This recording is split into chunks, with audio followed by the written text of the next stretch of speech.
Bill, the CCP says they must approve the reincarnation of all Tibetan religious leaders. That's right, Sam. It is ironic given that the Chinese Communist Party is strictly atheist.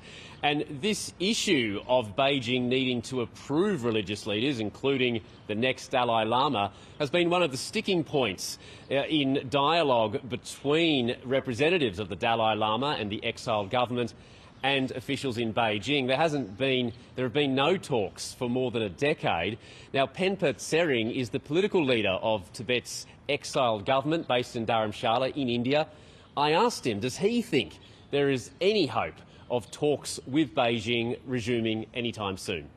We remain very positive. We remain optimistic. As Buddhists, we don't believe in permanence.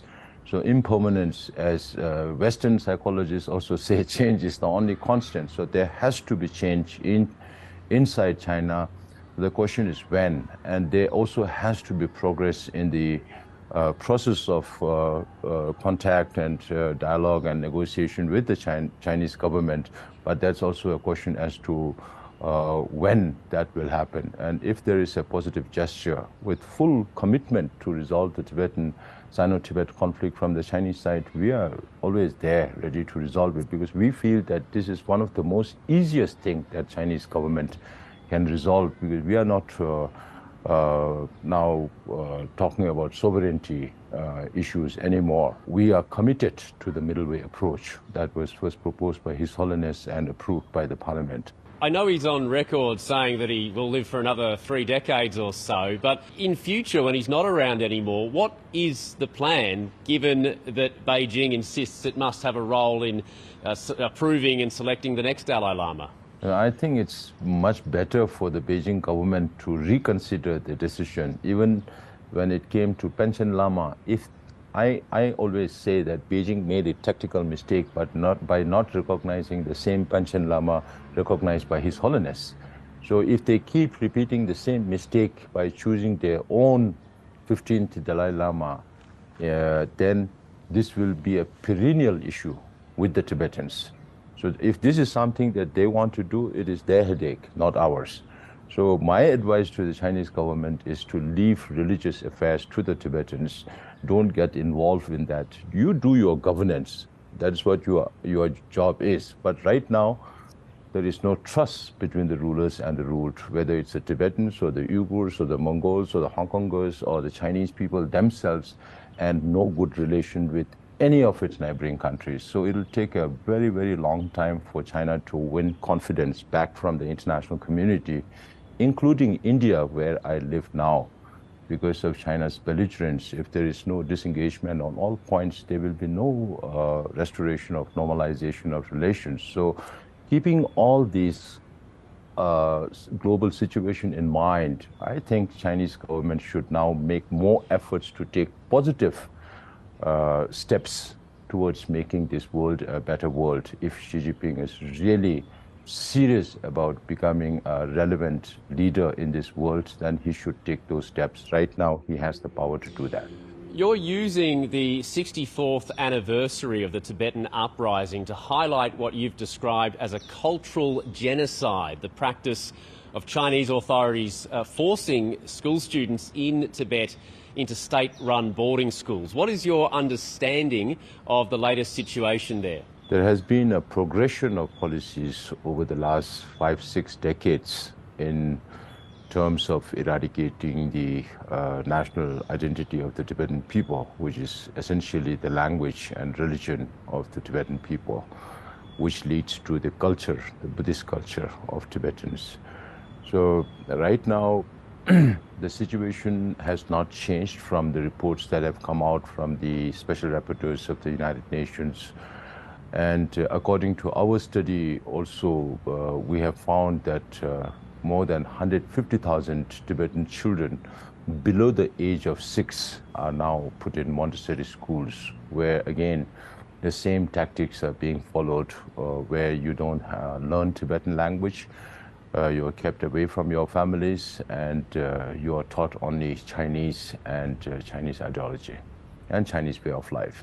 Chinese officials have said, though, that the boarding schools are voluntary, that the Tibetan language is taught in special courses, as well as Tibetan culture, and that education standards are much higher in these city-run boarding schools compared to the smaller rural schools that were shut down and folded into this broader system. What's your view on that? The Chinese will keep saying whatever they want to say. It's not enough for the Chinese leadership to say that there is freedom. It should be visible for the international community. If the Tibetan parents are happy, then why should they be complaining?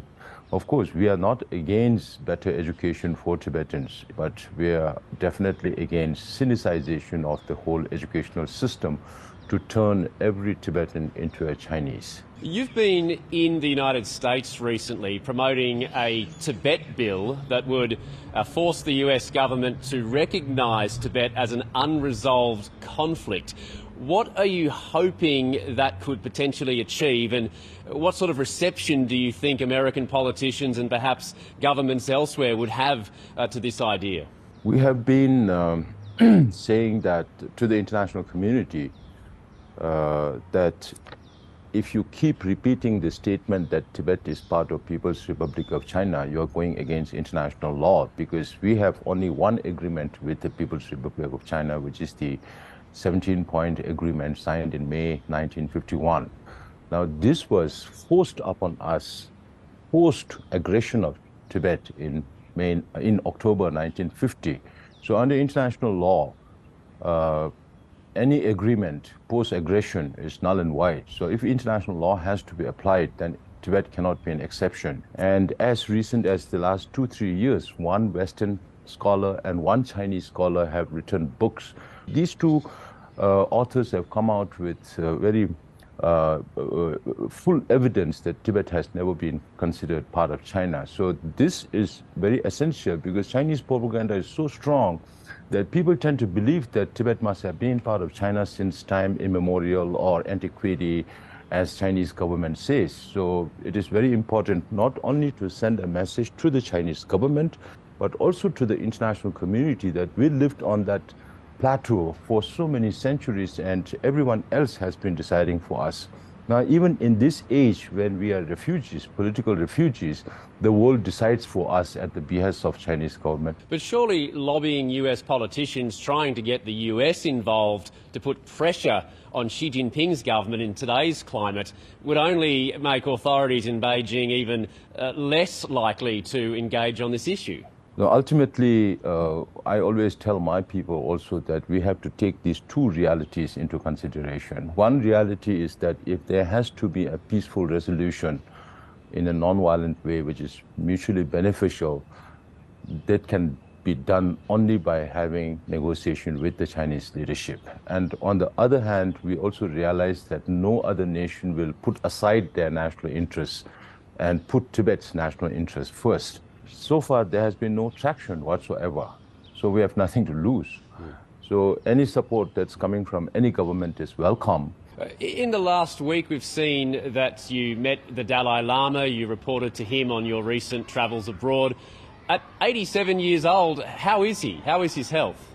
Oh, he looks very good. He keeps telling me that except for his knee, with which he has to cope, and he keeps saying that this is age-related. So he is also very, very positive, and he told me that it's very likely that I may get to go to China and Tibet within this year.